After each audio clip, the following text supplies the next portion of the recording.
Welcome to today's National Read a Book Day. Yes, it's a thing. I'm Lily with the Lily channel, and thanks for tuning in. I am going to be reading a couple parts of one, two, three, four, five books that I like, and then I'll be putting the names and the authors and places you can get them in the description part, okay?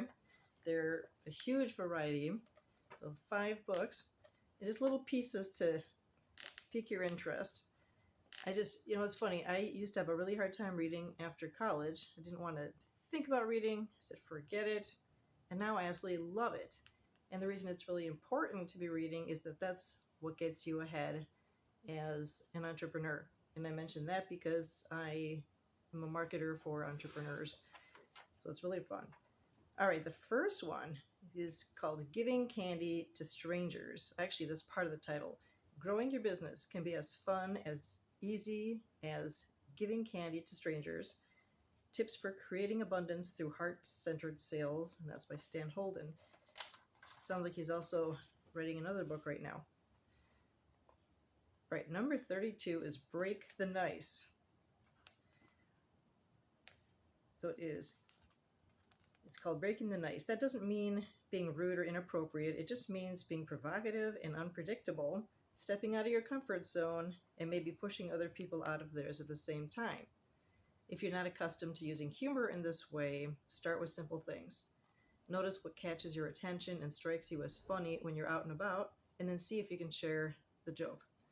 For example, one day while driving down the street in my neighborhood, I noticed a couple workers painting lines on the black asphalt pavement.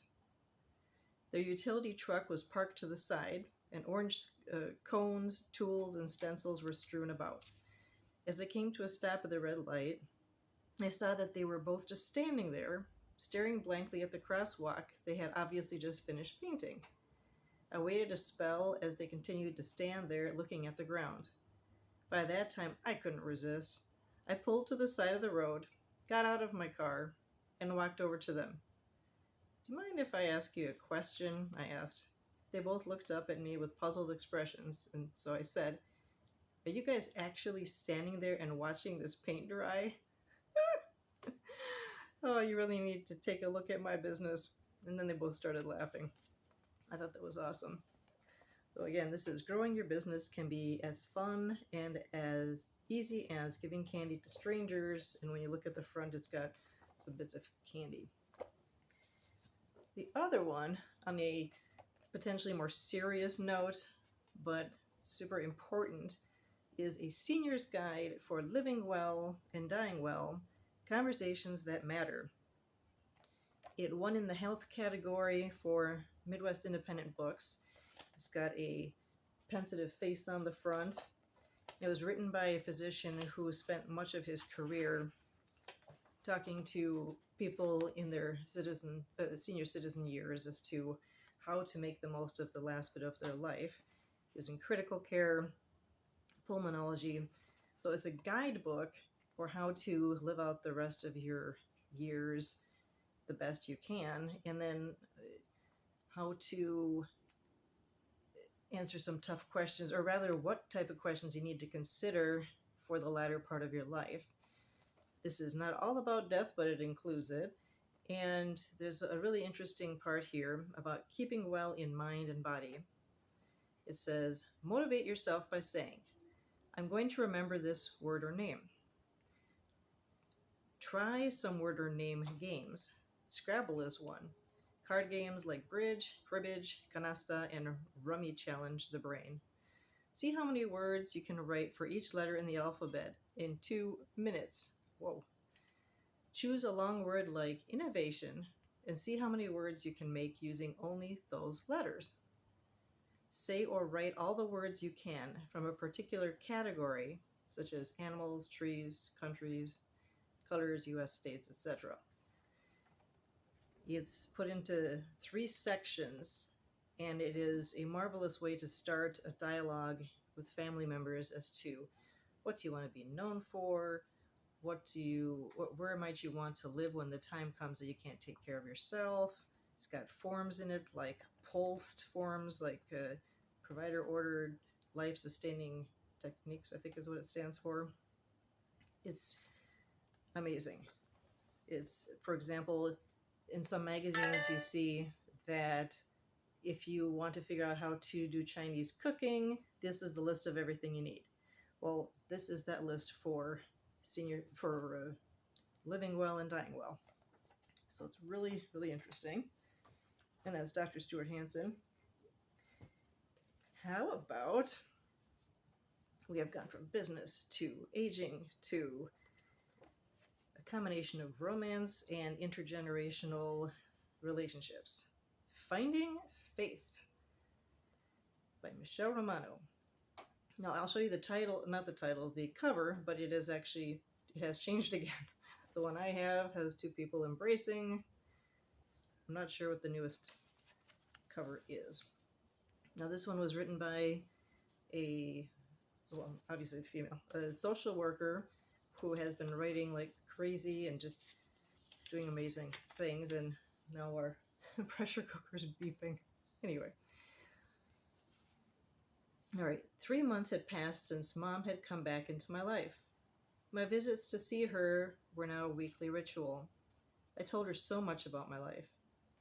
When I wasn't working, I spent time with Gracie, talked with Therese, and explored Hill City. Though my life was full of activities, I was still lonely. I discovered an old movie theater and went there frequently. Movies had a way of massaging my heart. Their love stories rippled across the screen.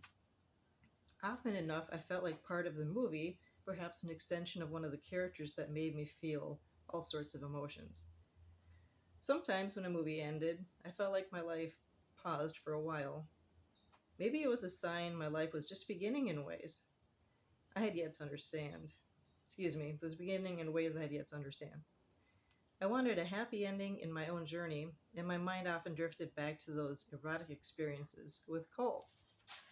Bet you have you wondering about Cole now.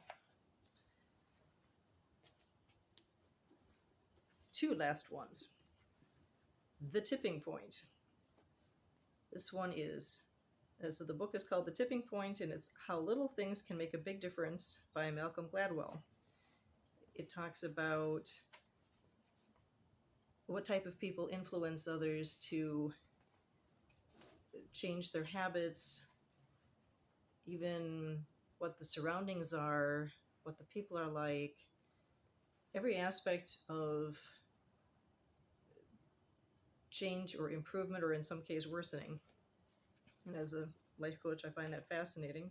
And even as a marketing person, because I see what sways people one way or another to grab for a product or service.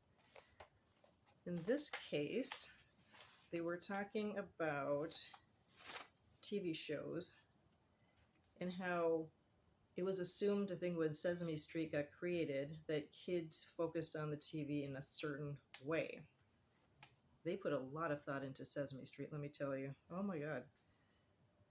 When the pioneering television researchers of the 60s and 70s, in particular Daniel Anderson at the University of Massachusetts, began to realize, however, is that this isn't how preschoolers watch TV at all.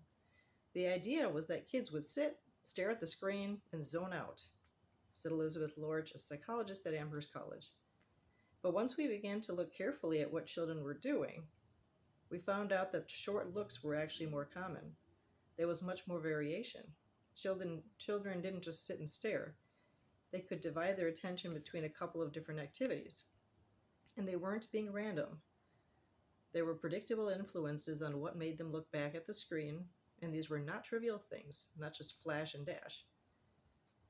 Lorch, for instance, once re-edited an episode of Sesame Street so that certain key scenes of some of the sketches were out of order. If kids were only interested in flash and dash, that shouldn't have made a difference. The show, after all, still had songs and Muppets and bright colors and action and all the things that make Sesame Street so wonderful. But it did make a difference. The kids stopped watching. If they couldn't make sense of what they were looking at, they weren't going to look at it. And it turned out also that it was a better mix to have a human being with a imaginary character, or shall we say like Big Bird, than to have two big birds or two human beings next to each other. So they were tipping their viewing ability by changing the combo of characters that they saw on the screen. All right, drum roll, please. Last book. Now, this one actually I took a peek at. I haven't actually read the whole thing. My husband has. I read the prequel to this. All right, there's a book called Financial Fitness, which I've read inside out a couple times. And now that we have paid off our mortgage, woo, I'm ready to read Beyond Financial Fitness. And this is by Brady and Woodward. This is How to Build Security and Prosperity for the Future. Now, there's a group of people who weren't necessarily hurting so much with COVID financially because they were so smart beforehand. Okay, let's see here. Where did it go? The problem with a solely defensive financial mindset is that it gets you thinking so logically about scrimping it today that you forget to dream about a better tomorrow. In contrast, a proper financial plan should lead you to look down into the details in order to develop today's belt-tightening plan, but then compel you to look up so you can get up. After all, the goal is not for you to surrender your dreams in order to live debt-free. Rather, the goal is for you to live below your means so you can begin investing, as Warren Buffett said, in your number one resource, namely your personal development. So I'm excited to read the rest of that. Woohoo! We've made it to the end. So what you do now is comment below what your favorite books are, what makes it challenging for you to read, if there is a challenge, and what book has opened up your life the most in terms of perspective and how you look at things. It can be a Spanish book, can be whatever language. I can read a couple languages, so look forward to your comments. Thanks for tuning in, and thank you for my 216th subscriber, whatever your name is. I appreciate you.